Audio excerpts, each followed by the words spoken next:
السلام علیکم ورحمۃ اللہ وبرکاتہ. قابل قدر اساتذہ اکرام، اسٹیج پر تشریف فرما مہمانان اعظام اور میرے ہم سفر ساتھیوں، میں آپ سبھی کا شکر گزار ہوں کہ آپ نے مجھے اس سنہرے موقع پر کچھ لب کشائی کرنے کی جسارت دی.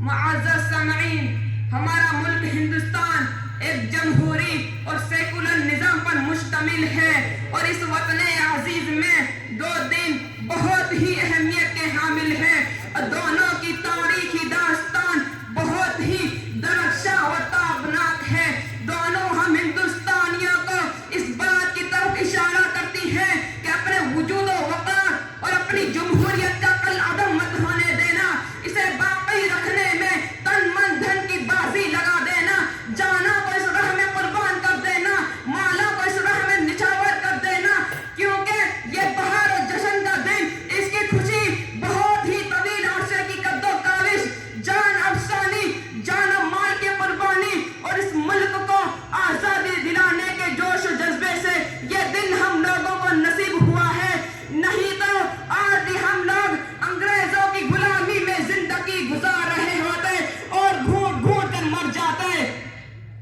کیونکہ اس سے پہلے ہمارا ملک انگریز کے قبضے میں تھا، جنہوں نے ہمارے معصوم بے گناہوں کو تختہ دار پر معلق کر کے انہیں پھانسی دے دی. ہماری ماں اور باؤں کی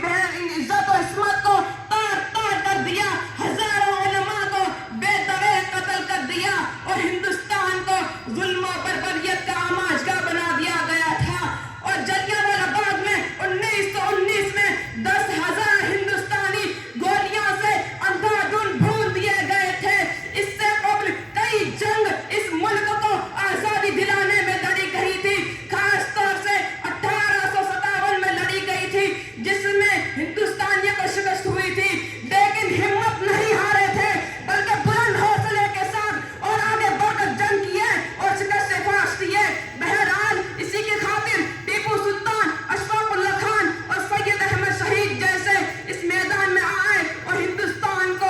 انگریز سے آزادی دلائی. اس لیے اس دن ہم لوگ